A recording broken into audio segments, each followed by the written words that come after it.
Hello friends, welcome to the session. This is Sagar Birde. We are dealing with electrical drives. In the previous session, we discussed about a brief introduction of an electrical drive system and the different parts of an electrical system. We've gone through the advantages as well as status of AC and DC drives. From now, we'll be discussing about dynamics of electrical drives. In that, first we will be discussing about the fundamental torque equations. As we know, a motor generally drives a machine through some transmission system. As we know, the motor always rotates, but load may rotate or it may go under the translational motion. Again, one more consideration is the load speed may be different from that of the motor what we have connected to it. And say load has many parts and all those are rotating, their speeds may be different, although some may rotate and some other may go through the translational motion. For these all difficulties, it is convenient to replace the motor load system by an equivalent rotational system. In figure, the rotational system, that is equivalent rotational system, is shown. Here, J stands for the moment of inertia of the system, that is motor load system together. Omega m stands for instantaneous angular velocity measured in radians per second. Capital T is instantaneous value of motor torque, and TL stands for load torque. The load torque may includes the friction torque as well as windage torque of the motor. The motor load system, which is shown in this figure, can be described by using some mathematics, and the torque equation can be written as T minus TL, that is equal to d by dt of j omega m. So that will lead to j d omega m by dt plus omega m dj by dt. I'll call this as equation number 1. Say some drives are constant inertia they have. For that, as we know, the differentiation of constant is always 0. So the equation 1 becomes T minus TL equal to only the first term and second term goes to 0. So if I send the TL to the other side, it becomes T is equal to TL minus TL plus J d omega m by dt.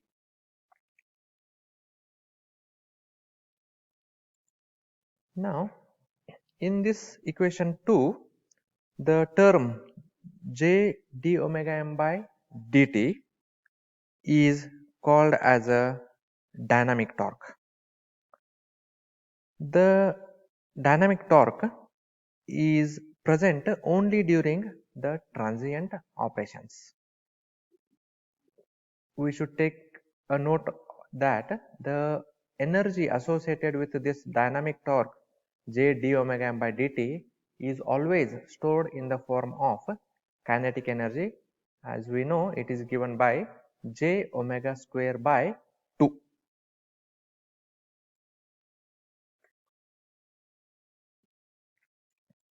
Similarly, so from this equation 2, we can note that the torque developed by motor is balanced by load torque and dynamic torque. So drive accelerates or decelerates depending on whether T is greater or less than the load torque. During the acceleration, motor should supply not only the load torque but an additional component, that is J d omega by dt, so that it overcomes the drive inertia. Next, we'll discuss about the speed torque conventions and multi-quadrant operation. So first we start with the conventions. Say we are discussing about the operation in multi-quadrant mode of a drive. So it is necessary to establish suitable conventions. Now say motor speed is considered positive when it is rotating in forward direction. Say some drives which operate in only one direction, forward speed will be their normal speed. Say some loads involve up and down motions. The speed of motor which causes upward motion, will consider it as the forward motion. Say some other types of drives which are reversible, in that forward speed is chosen arbitrarily, then the rotation in opposite direction gives the negative speed, or you can say it is a reverse speed that will be assigned with a negative sign. In the same way, positive motor torque can be defined as the torque which produces the acceleration, or you can say the positive rate of change of speed in forward direction or positive direction. The motor operates in both the modes, motoring and braking. In motoring, what happens? It converts electrical energy to the mechanical energy, that is, it supports the motion. In braking, it works as a generator which converts mechanical energy to electrical energy and opposes the motion. And we can note that motor can provide both motoring and braking operations in both the directions, whether it is a forward direction or reverse direction. Now this figure shows the torque and speed coordinates for forward and reverse motions. You can see in quadrant 1 it is acting as a forward motoring, then forward braking in second quadrant, reverse motoring in third, and reverse braking in fourth quadrant. You can say power developed by a motor is given by the product of speed and torque. In first quadrant, the developed power is positive as both the parameters are positive. Hence, machine works as a motor, that is supplying mechanical energy. In quadrant 2, power is negative, hence machine works under braking, that is opposing the motion. Similarly, quadrant 3 and quadrant 4. Now for better understanding of these above notations, let us consider the operation of a hoist in 4 quadrants, which is shown in this figure. Now what is a hoist? Hoist is it consists of a rope which is wound on a drum which is coupled to the motor shaft, and one end of this rope is tied to a cage, and that cage can be used to say to transport material from one level to the other level, and the other end of the rope has a counterweight. The weight of this counterweight is chosen little bit higher than the weight of empty cage, but should be lower than fully loaded cage. Starting with the forward direction of motor will be 1, which gives up as the conventions, the upward motion of cage will be considered as forward motion. Now the speed torque characteristics of hoist are shown here in this figure. The positive load torque is opposite in sign to the positive motor torque. As per our equation, it is convenient to plot it on the same axis. We can draw the equation 2, whatever we discussed previously, on the same axis. The load torque curve drawn in this manner is negative in actual.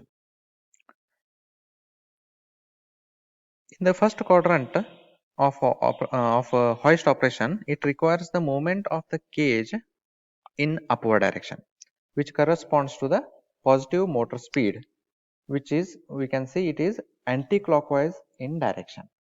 That is, this motion will be obtained if the motor produces positive torque in anti-clockwise direction, which is equal to the magnitude of the TL1, that is load torque.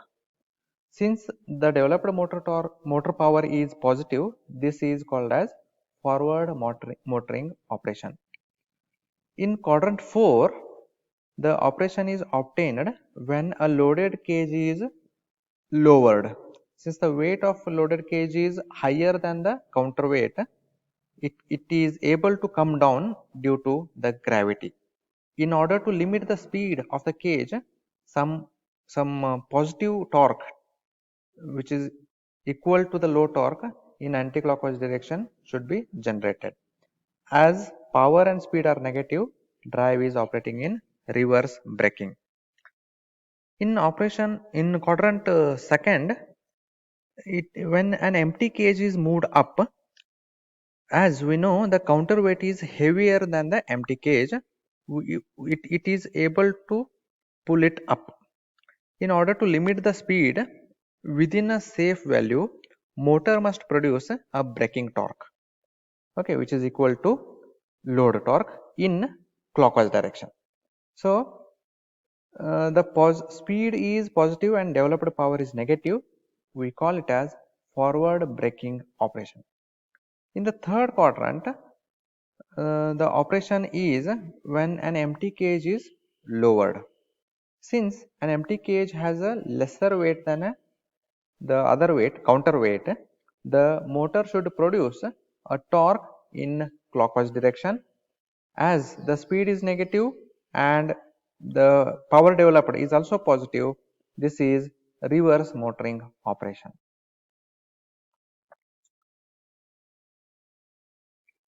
In the next session, we will be discussing about equivalent values of drive parameters. Thank you.